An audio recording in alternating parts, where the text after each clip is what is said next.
regardless of where we go with technology, we're not getting rid of the need to go manage people and to lead people. And organizations are still their most important resource and asset are your people. What we're doing is we're now augmenting that with other tools that are able to perform tasks that we otherwise can now have people reallocate their time away from doing, which is a net benefit for us in a lot of different ways. So we think a lot about if we're going to introduce tools like generative AI and being able to access, kind of at our fingertips, a lot of the value that LLMs provide now for specifically generative content and, areas like marketing are a great example where disruption's happening kind of at a crazy pace. All of that still needs a layer to tap into. Otherwise, we'll just be held with a more complicated challenge of how to go find information in an organization, and just stitching it all together becomes the next busy work.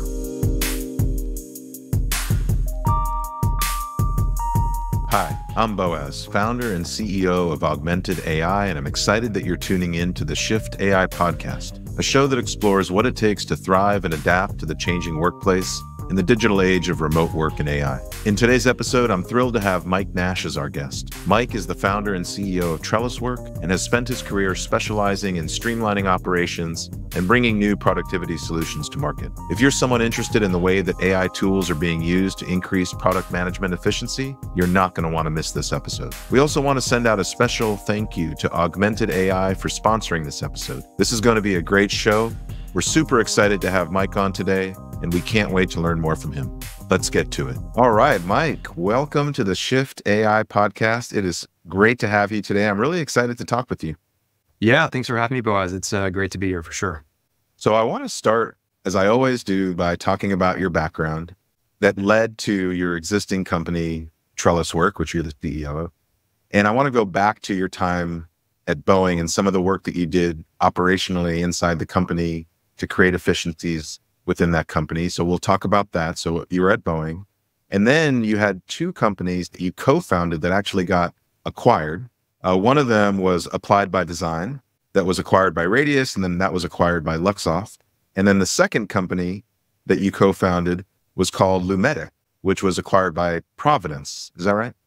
Yeah, correct. And that was about 2018, 2019 when the last one was acquired. But yeah, correct. Yeah, so serial entrepreneur. Now you're off and doing your next thing, which is Trelliswork, and we're going to talk more about that. But I love hearing these stories where it kind of started a big company, have an entrepreneurial spirit, get a couple acquisitions, and now kind of you're off to the next thing. So did I miss anything in terms of that journey? I'm sure there's a lot to fill in, but anything you want to highlight about the time at Boeing? Yeah, I mean, definitely got the history right. My first, job out of college was moved out here from Midwest and came out to work for Boeing in 2006.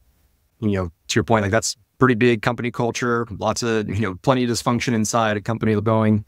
And that was a pretty good area for me to just go get, I'd say, quite a few lessons learned in just how to effectively get your early career off to a start. Ended up getting my MBA through Boeing. And a lot of what I ended up doing on the second kind of part of that time there was a lot of it was operationally focused. So I started in structural engineering, did flight testing, a bunch of really cool stuff kind of earlier in your career.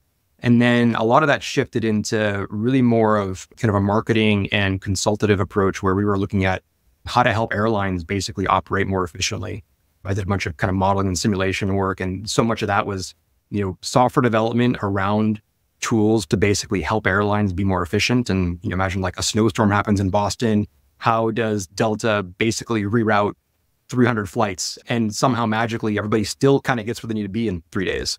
So, that whole world is pretty wild, but a lot of that actually set the foundation of where I ended up getting, that we'll get into as far as kind of really kind of taking more of a systems approach to thinking about operational challenges. And yeah, I mean, in a big company, you've got different sets of challenges than you do small kind of entrepreneurial, but that was really the catalyst for me of just kind of getting hooked on really an obsession with more just how do you more efficiently run teams and organizations. And that was a big part of my career.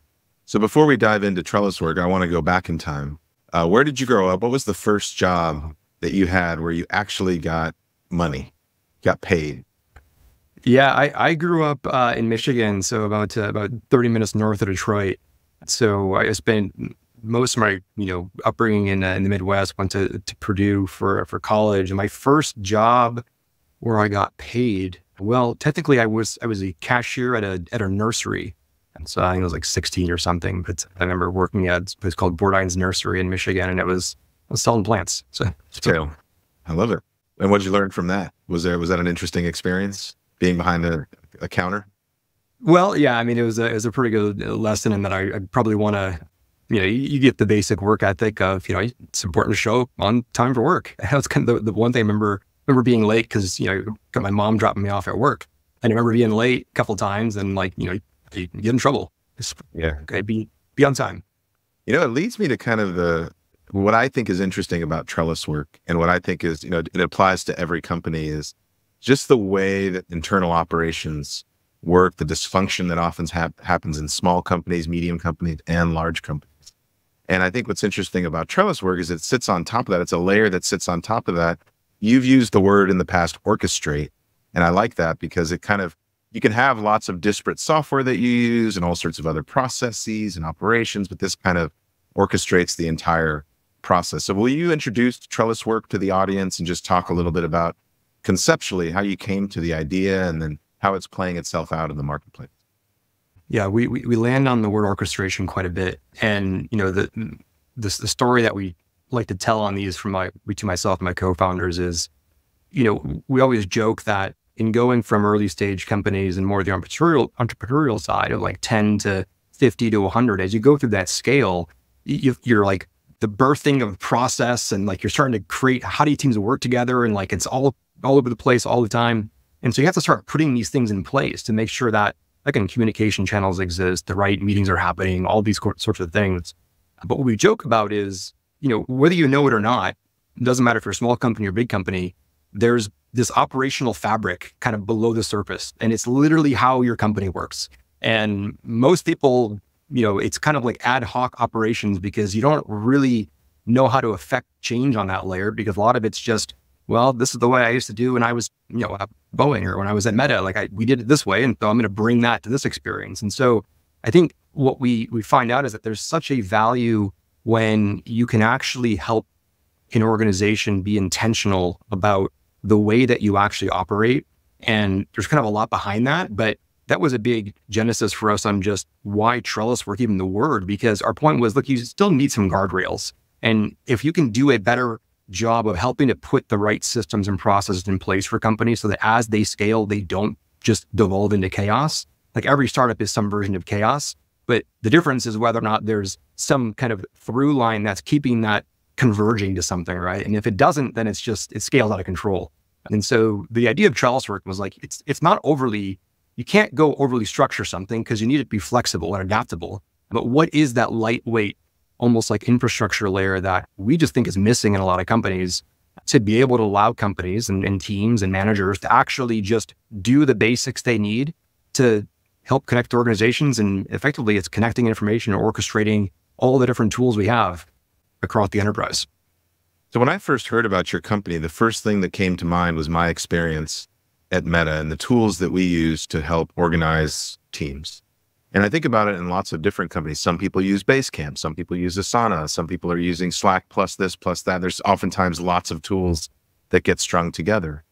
So when you think about that, when you think about a stack inside a company and the things that they use, can you describe how Trelliswork integrates into what often is a lot of disparate parts?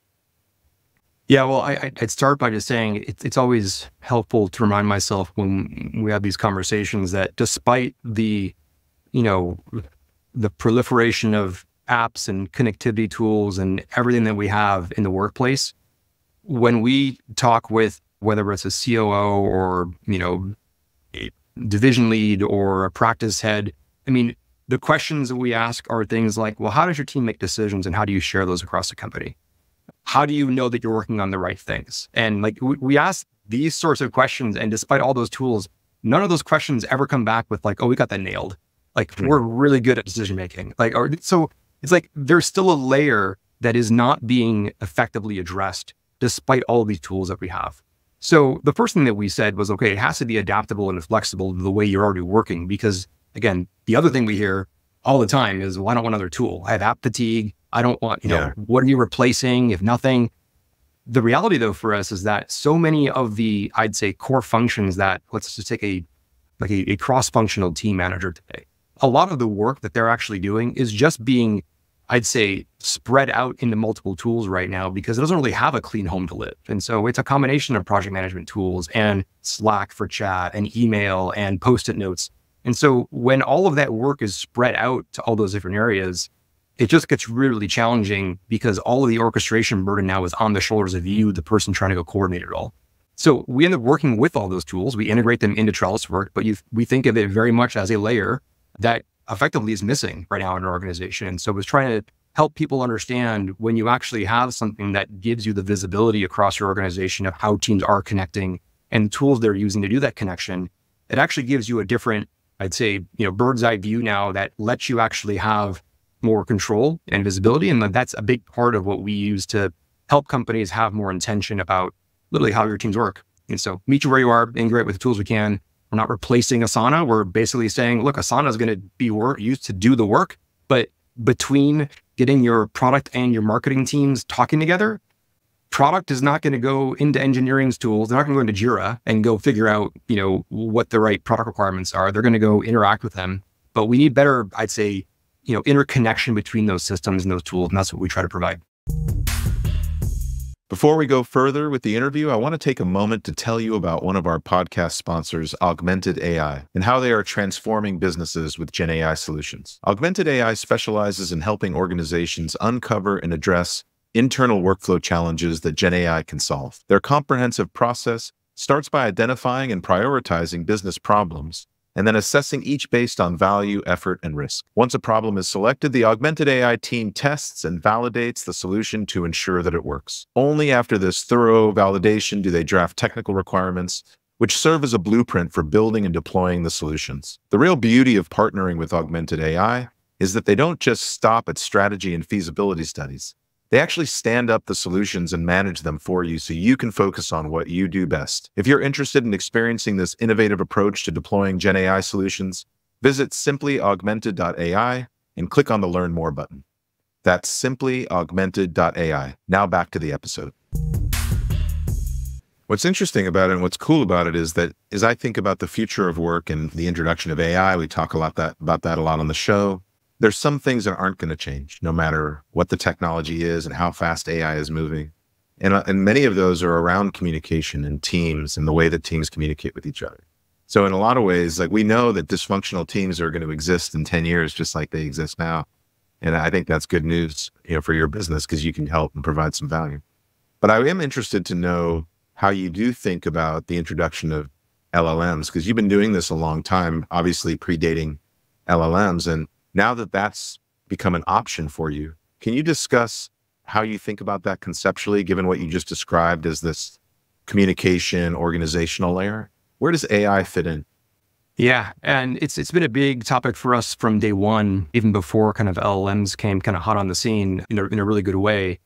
The premise for us was always that, look, regardless, and kind of to your point, like regardless of where we go with technology, we're not getting rid of the need to go manage people and to lead people. And organizations are still their most important resource and asset are your people. What we're doing is we're now augmenting that with the tools that are able to perform tasks that we otherwise can now have people, reallocate their time away from doing, which is a net benefit for us in a lot of different ways. So we think a lot about if we're going to introduce tools like generative AI and being able to access kind of at our fingertips, a lot of the value that LLMs provide now for specifically generative content and, areas like marketing are a great example where disruption's happening kind of at a crazy pace.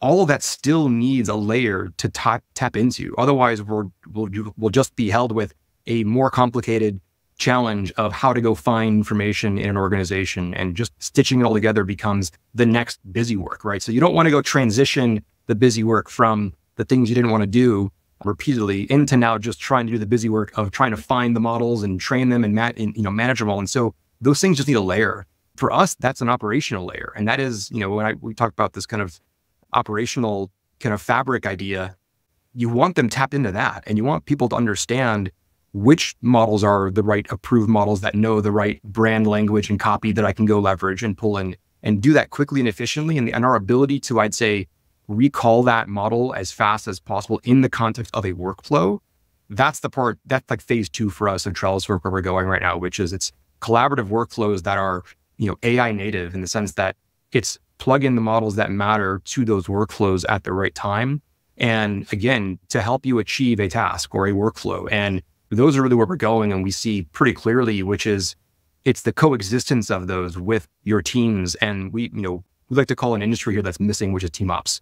It's hard to go define a new industry as a small company, but there's a layer that we think is team operations, and it's not really well defined. And it's literally, how do your teams operate? And they have to think differently now because how we work is changing and it has to change. And now is to incorporate, again, large language models as a primary, again, resource now on your team. The same way you manage your people, you'll be managing effectively a set of models that'll be used to help you become more efficient. So that's how we look at it.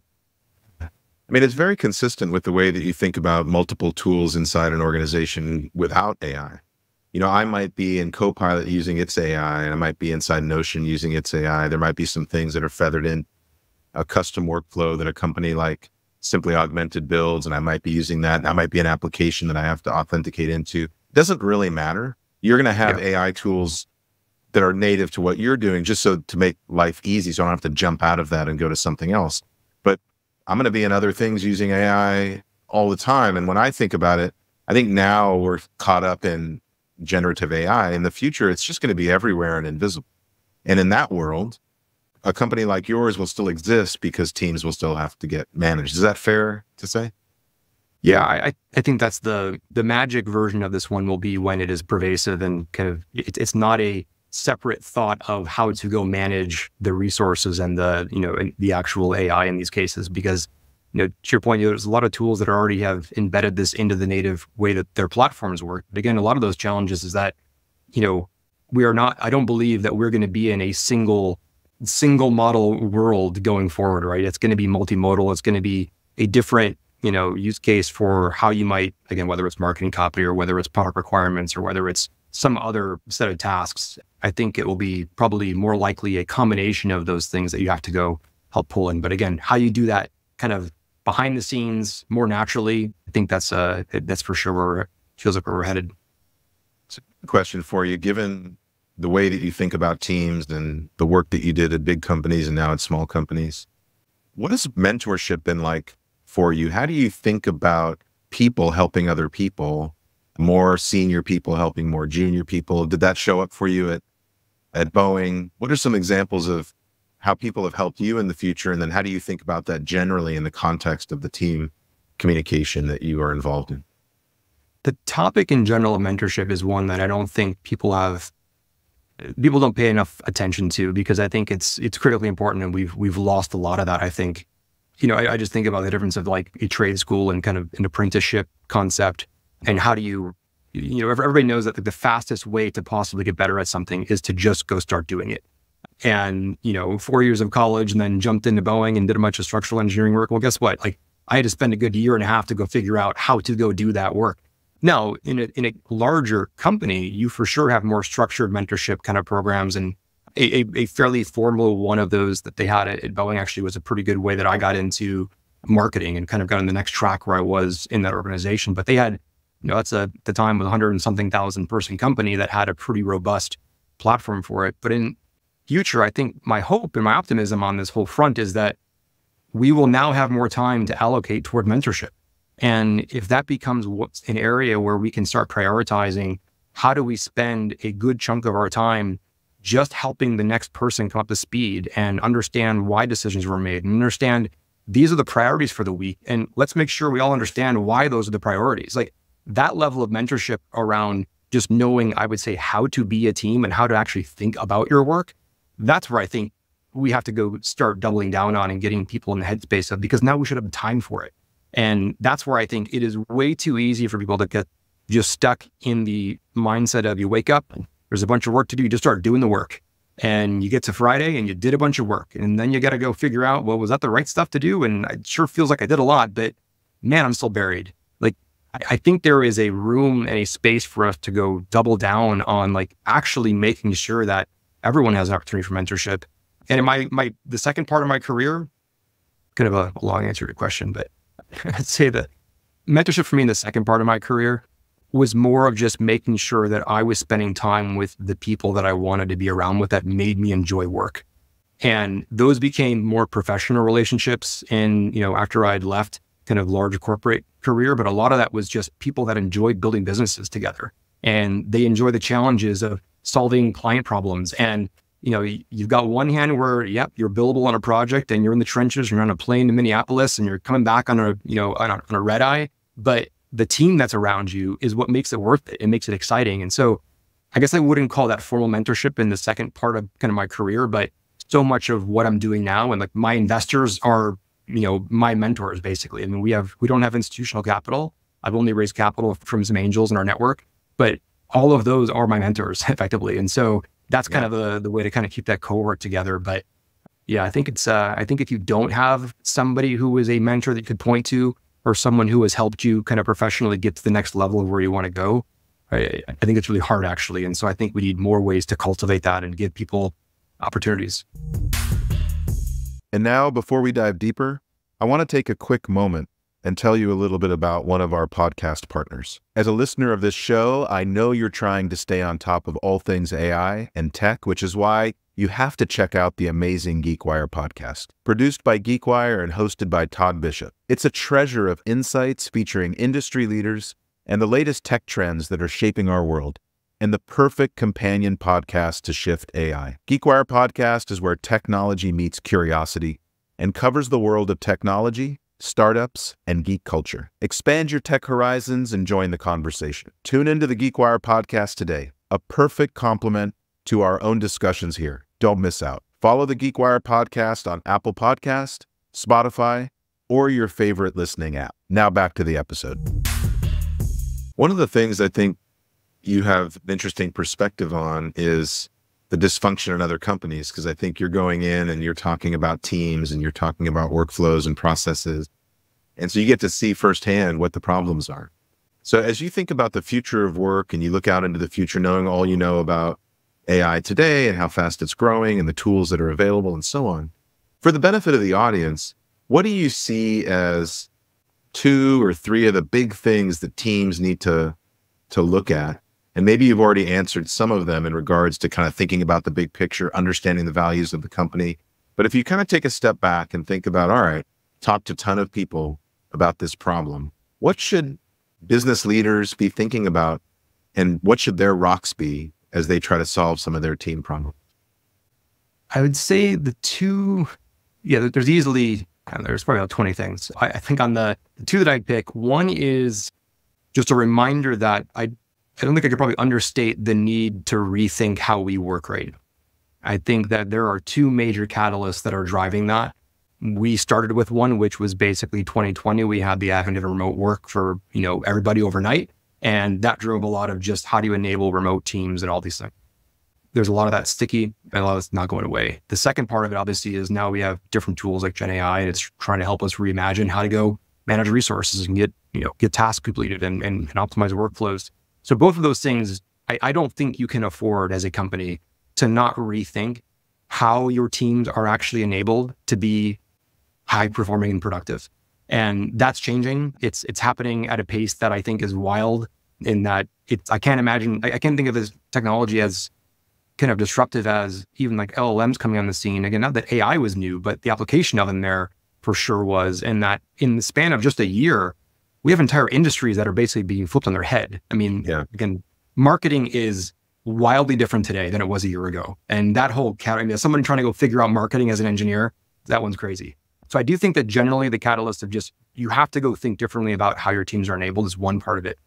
The second thing is when we talk with, I'd say managers who are more, you always have to like 2 different types of managers. I feel like we always have either you're new to management, trying to go figure it out, everything's a firefight, you don't really know what to do, and you're trying to learn. You're reading books, you're looking for mentors, you're basically effectively lost in some cases. And the second version is you basically put in your 10+ years and you figured it out. Not usually because you had the manual, but because like you just figured out how to go get people organized and get people to work on things and figure out how to, talk less and, let people actually lead teams. But the second type there is one where there's a lot of similar traits that we find that we built into the tool for us, which is there are principles around how to lead an effective team. And the principles that we lean on pretty heavily right now in interaction to just a lot of interviews and it resonating and our own personal experiences. Look, whether you like it or not, these are actually hard to have the discipline for, but one-on-ones are incredibly important. Like, run one-on-ones with your employees. Like you don't realize until you actually get into them that there is a lot of context that people are very unwilling to voice in a group setting. But when you talk to somebody over coffee, you get a wildly different perspective. And that is critical to like enabling the kind of connection you actually want. So basically run one-on-ones, make sure when you have meetings, you got agendas. Like that's the one that, despite every company we go and talk to, it's like, it's usually everyone knows they should have an agenda. It's like everyone knows it. It's just like very few actually have the discipline again to just do it regularly. And so that's the second one. The third one is like, you got to just make time for culture. That's the biggest thing we found in this whole remote work shift, which is that, look, it's not like being, not in the office. People had this misassumption that like the office was where culture happened or something, but people also always forget that like the office culture wasn't exactly great back before 2020. And so the people that did it well actually make time for it. I mean, nobody wants the HR mandated happy hour. Like the HR, like you have to come to this thing to be happy. Like that's exactly the opposite thing you want. But like you got to go put time into that. And like it takes, connection and talking to people. And, we put icebreakers into our tools. So like if one click of a button, you get like the morning meeting is, what do you like better, coffee or tea and why? But like, just kind of change it up. And then the last thing is just, it's a documentation thing for us, which is you've actually got to get a lot better at documenting so that you can share. Because again, the question we always ask about decisions is like, if you don't capture decisions and then share them, the people that weren't in that meeting, in that discussion, they literally don't know. And then you have this decision lag problem in companies, and the ability for a company to then have, engineering making a decision on a product ship date as an example, and like that taking a week or 2 or 3 meetings to basically percolate through into the marketing team, like it's literally wasted time for company. And so the short version is there's 4 principles there. It's basically one-on-ones, culture, make time for culture, have agendas, and then document and capture decisions. And those 4 things are the principles that like, if you actually rethink how those 4 principles come to light, given where we are today with AI and with kind of the distributed workplace, those are kind of my very long-winded. I love that. Those are great. That's good takeaways for the audience as well. Well, I know that you're a listener to the show because you've told me, and I appreciate that. And so you know what's coming, the 2 words that we always finish on at the end. But, when you think about the future of work, when you think about AI, what are the 2 words that you would use to describe it? And then you can elaborate. Yeah, the 2 words I'm going with are intentional progress. And to qualify that, I think that it is directly observing the fact that I believe we are going to finally get to a point where we can start moving 80% of our time from just waking up and doing to just flipping now to being 80% of our time being put into critical thought of why am I about to do what I'm about to do? And is this the right allocation of my time? And how do I orchestrate all the tools that I now have available? Because there's a lot of ways that I can more efficiently achieve a task than I could yesterday. But that means that we have to be better orchestrators and better thinkers. And like getting people into more critical thought is a really, really good optimistic view of the future in my mind, because that is where people want to spend their time, not just in busy work. And so we got to make sure that busy work is not just put somewhere else. But I think all the busy work that we can get rid of, if we can put that into intentionality, then I think there's such a big difference in a company that can be led and directed with intention, not just kind of reactive firefighting, which I mean is all too often common in all dysfunctional companies. But I mean, it's hard, but I think intention is a big important word for us for sure with Trelliswork, and I think that's where we're going. So Mike, how do folks get in touch with you? Are you hiring? Are you thinking about growing? What's the way for the folks that want to keep track of what you're doing? Yeah, for sure. LinkedIn's the best spot right now. People can find me on LinkedIn, Michael Nash, and go to our website, trelliswork.com. Our product currently in this phase is live and in production. You can create an account and try it out. We're always onboarding people and happy to give quite a bit of help in that front to kind of learn how to be most effective. But that's the best spot. Awesome, Mike. Thank you so much. It was really, really great talking with you today. And I learned a lot. I hope the audience did too. And I would love to have you back at some point. So thank you again for being on the Shift AI podcast. Appreciate it. Thanks, Boaz. That's a wrap. Thanks for tuning in. Such a pleasure to have Mike as our guest on today's episode. Mike brings a special perspective on how AI can help teams stay organized and collaborate with each other more efficiently to achieve outcomes. If you want to stay connected to Mike, you can find him on LinkedIn. If you're interested in how he thinks about AI and team efficiency, definitely connect with him and keep up with his posts and activities online. I continue to be amazed by the guests we've had on the show, and I'm excited about the ones joining us in the near future. I truly appreciate you spending your time with us. Thank you for listening to this episode, and don't forget to subscribe to the Shift AI podcast for more exciting interviews and to the Augmented AI weekly newsletter for updates on how AI can help you scale your business. The Shift AI podcast is syndicated by GeekWire, and we are grateful to have the show sponsored by Augmented AI. Our theme music was created by Dave Angel.